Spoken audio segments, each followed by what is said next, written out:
All right, we have Al Alfaro here to speak with us about male enhancement. So I know there's a lot of different connotations around male enhancement. People see commercials about it. I think most people associate it with just dick size, increasing, Yeah. penis size. But I know for you, it's a lot more than that. Could you, before we go into like techniques, could you just explain what male enhancement is so we're all on the same Sure, page? sure. I want to thank you for having me, first of all. It's really Totally. an honor and a pleasure. Uh, Male enhancement. Well, it's a popular term. A lot of times when people hear the term male enhancement, I think one of the first things that they think about is like those commercials, the pill commercials, Smiling Bob, things like that. Male enhancement is essentially, uh, heightening the aspects of masculinity. That can mean a lot of different things. For some men, it's penis size. For others, it's maximizing sexual stamina, performance, confidence. So it means a lot of different things to different people. My approach, especially over the past few years, as this niche has evolved, is to attempt to put it all together. I found that a lot of times when there's one aspect that's lacking, or at least if the man perceives that there's a lack, that's the big factor there. Because there's a lot of men where there's nothing wrong with them. Some men are perfectly fine, average size, even above average size, but because they fixate on something where they perceive themselves to be inferior in some way, that's what causes them pain. So I think the most valuable thing that men can get out of uh, this type of training, and pretty much any kind of training, is just the ability to transcend what holds them back. So Hmm. Awesome. Yeah, I mean, it's basically what the course is essentially like. It's not just about sexuality, but of course, sexual performance does affect many areas of a man's life.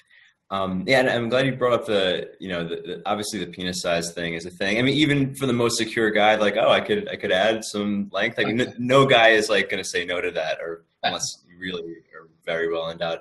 I discovered one of the techniques, jelqing, a long time ago when I was very fixated on making my dick bigger, but I did find some other benefits. I honestly didn't stick with it that long because at a certain point I was like, okay, I mean, dick size is not that important. It's my insecurity. Let me move on. But I am interested in this again because I know there's a lot of other benefits to these exercises. sure.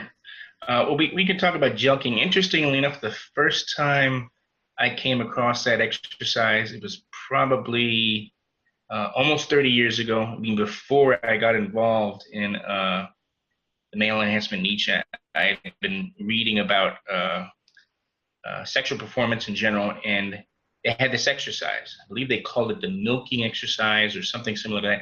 And they promoted it not as an exercise for enlargement, but as an exercise that was good for helping men who had low-level erectile dysfunction.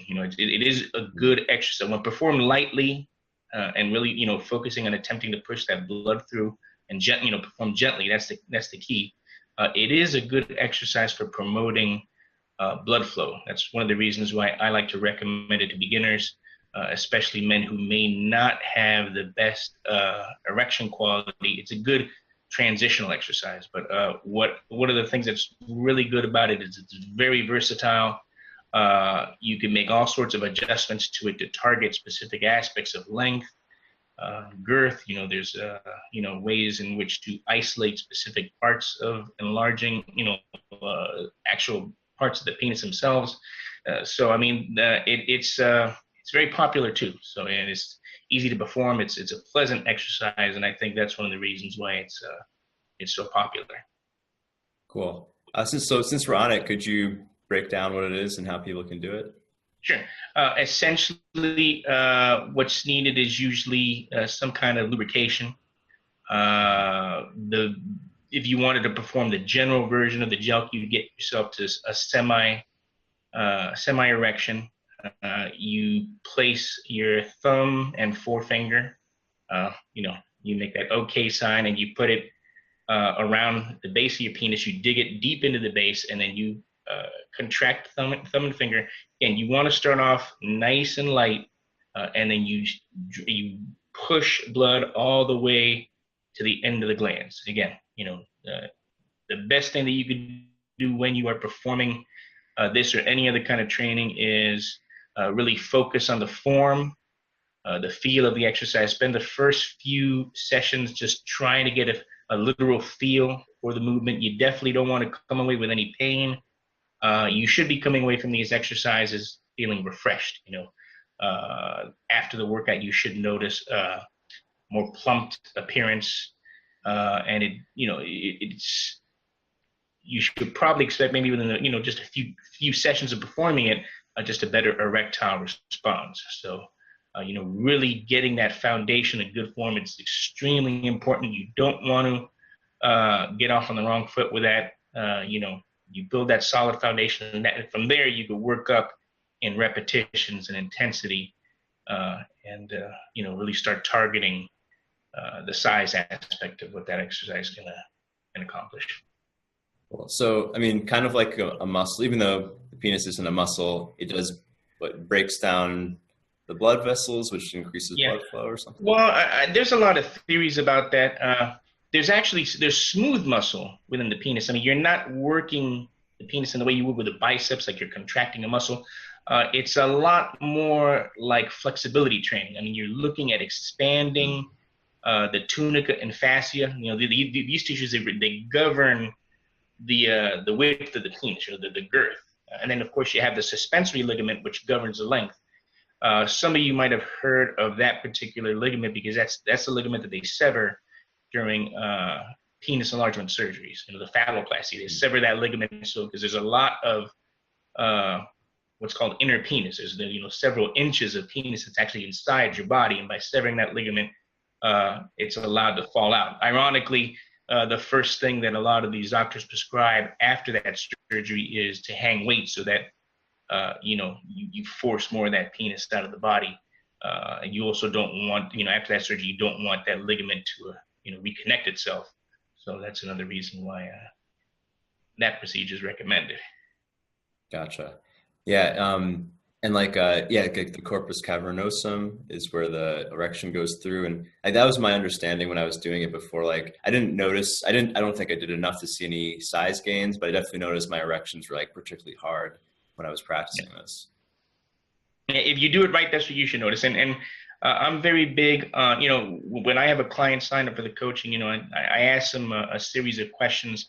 If they're in a state to where their erections are just not that good, I really like to focus on trying to get that up to a satisfactory level. As a matter of fact, when it comes to that kind of training, I tell men, satisfactory sexual performance should be considered a minimum standard before you begin focusing on enlargement training. I mean, if you're having problems with your erections, you should be focusing on stamina-specific work.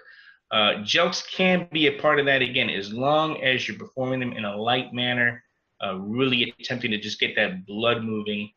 And then once you've built up that erection quality, which hopefully doesn't take too long, really it's all depending on what's causing the issue in the first place.